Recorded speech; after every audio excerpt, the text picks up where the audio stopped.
Hello, hello, lovely listeners of Building Better Communication Skills for IELTS. It's great to be here. Today we're going to be doing something a little bit different. We're still focused on IELTS, of course, Always. but we're going to take a step back from the nitty-gritty of grammar and vocabulary Okay.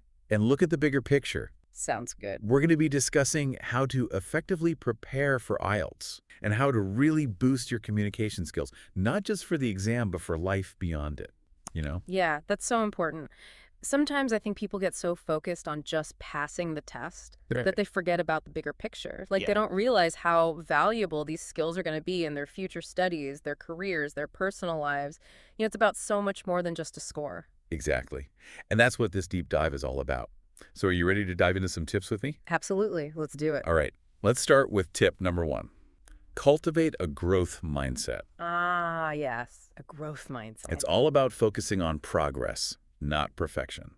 So many people get discouraged when they're learning a new language. Oh, yeah? And they make mistakes. They beat themselves up about it. But you know what? Mistakes are actually a good thing. Really? They are. They're how we learn. Think about it. Every time you stumble, you're actually getting closer to understanding what works and what doesn't. I like that. So it's about embracing those mistakes. Exactly. It's about seeing them as opportunities to grow. Okay, so how can we actually put this growth mindset into practice? Well, it starts with shifting your perspective.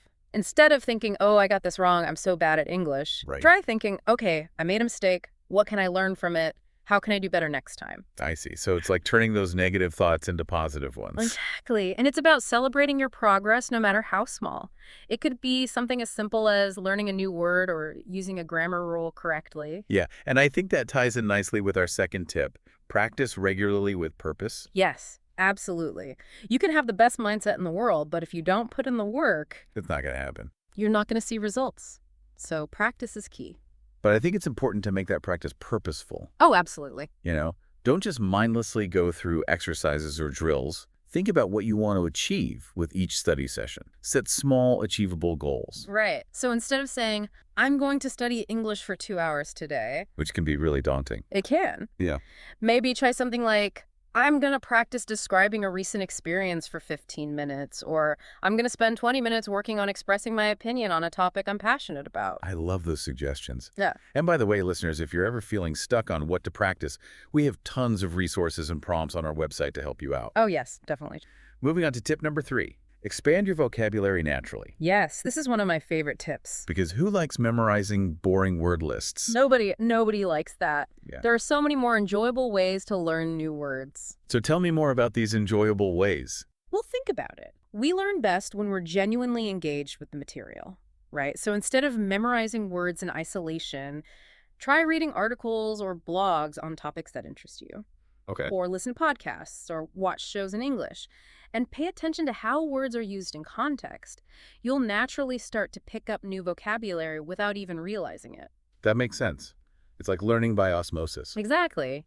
And the beauty of this approach is that you're not just memorizing definitions. You're actually seeing how those words are used in real life situations. Right. So you're more likely to remember them and be able to use them correctly. Absolutely. It's about making those words part of your active vocabulary so you can use them confidently in your speaking and writing. Preparing for IELTS is not about memory. It is all about mastery, a whole learning process. It's true. Okay, so we've talked about mindset, practice, vocabulary. What's next? Well, all of that leads up to this next tip. Develop fluency by speaking out loud. All right, let's talk about speaking. Now, I know this might sound a little bit crazy, Okay. but one of the best ways to improve your fluency is to talk to yourself in English. Wait, really? Talk to myself. Yes, really. I know it might feel a little silly at first, but trust me, this works wonders. Describe your day, narrate what you're doing as you're doing it, or even explain the plot of your favorite movie to an imaginary friend. So basically just narrate my life in English. Exactly. The more you practice speaking, even if it's just to yourself, the more comfortable you'll become with forming sentences naturally and expressing your thoughts spontaneously. I can see how that would be helpful. It's like training your brain to think in English. Precisely. And that's so valuable for the IELTS speaking section and really for any conversation in English. So don't be shy, folks. Start talking to yourself. Embrace the silliness. All right, tip number 5. Listen to English every day for comprehension and inspiration. Ah, yes. Listening is so important. It is. And there are so many great resources out there these days. Podcasts, interviews, TED Talks, audiobooks, you name it. It's amazing. And I think it's particularly helpful to listen to speakers who articulate their ideas clearly and with passion. Oh, I like that. It not only helps you improve your comprehension, but it also gives you a model for how you can express yourself effectively. It's like having a personal speaking coach right in your ears. Exactly. You can learn so much from listening to native speakers. Pay attention to their pronunciation, their intonation, the way they structure their sentences. Okay, so we've covered a lot of ground here. Mindset, practice, vocabulary, speaking, listening. And now it's time to talk about the actual test. Yes, it's time to put all of this into practice under exam conditions. So tip number 6, practice under exam conditions. This is where it all comes together. Yeah. You can study all the grammar and vocabulary in the world, but if you don't know how to apply it in the context of the exam, It's not going to help you. it's not going to be as useful. So it's important to familiarize yourself with the format of the test, the types of questions you'll be asked, and the time constraints, Right, especially for the speaking section. especially for the speaking section. Because you're under pressure, you have to think on your feet. So how can we practice under exam conditions? Well, there are a few things you can do. You can find sample test questions online or in IELTS preparation books. Okay. And then you can set a timer and try to answer the questions just like you would on the real exam. That makes sense. You can also record yourself speaking and then listen back to it to identify areas where you can improve. And of course, you can always practice with a study partner or a tutor. Absolutely. Hmm. And I think the more you practice under exam conditions, the more confident you'll feel on the actual test day. Absolutely. It's about removing the element of surprise so you can walk into the exam feeling calm and prepared.